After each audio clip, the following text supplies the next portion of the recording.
വികസിത ഭാരതം എന്ന പ്രമേയം അടിസ്ഥാനമാക്കി നീതി ആയോഗിന്റെ 9ാമത് ഗവേണിംഗ് കൗൺസിൽ യോഗം ചേർന്നു. എന്നാൽ വികസിത പദ്ധതികൾ ചർച്ച ചെയ്യുന്ന യോഗത്തിൽ നിന്ന് വിട്ടുനിന്ന് കേരള മുഖ്യമന്ത്രി പിണറായി വിജയൻ ഉൾപ്പെടെ ഇന്ത്യൻ സഖ്യത്തിലെ മുഖ്യമന്ത്രിമാർ.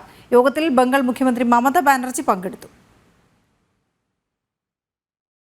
പ്രധാനമന്ത്രി നരേന്ദ്രമോദിയുടെ അധ്യക്ഷതയിലാണ് രാഷ്ട്രപതി ഭവനിലെ കൾച്ചറൽ സെന്ററിൽ നീതി ആയോഗിന്റെ 9ാമത് ഗവേണിംഗ് കൗൺസിൽ യോഗം ചേർന്നത്. വികസിത ഭാരതമെന്ന പ്രമേയം അടിസ്ഥാനമാക്കി ചേർന്ന യോഗത്തിൽ UP മുഖ്യമന്ത്രി യോഗി ആദിത്യനാഥ്, മഹാരാഷ്ട്ര മുഖ്യമന്ത്രി ഏക്നാഥ് ഷിൻഡെ, അസം മുഖ്യമന്ത്രി ഹിമന്ത ബിശ്വ ശർമ്മ തുടങ്ങി NDA സഖ്യത്തിലെ മുഴുവൻ മുഖ്യമന്ത്രിമാരും പങ്കെടുത്തു.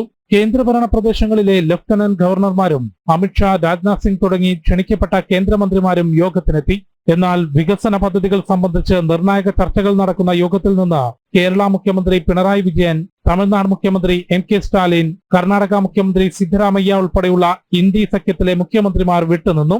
വികസന ജനക്ഷേമ പദ്ധതികളുടെ ആസൂത്രണ യോഗത്തിൽ പങ്കെടുക്കാതെ പിന്നീട് കേന്ദ്ര സർക്കാരിനെ കുറ്റം പറയുന്നതിൽ കാര്യമില്ലെന്ന് മഹാരാഷ്ട്ര മുഖ്യമന്ത്രി ഏക്നാഥ് ഷിൻഡെ വ്യക്തമാക്കി. അതേസമയം ഇന്ത്യ മുന്നണിയിലുള്ള ബംഗാൾ മുഖ്യമന്ത്രി മമതാ ബാനർജി നീതി ആയോഗിന്റെ യോഗത്തിൽ പങ്കെടുത്തു.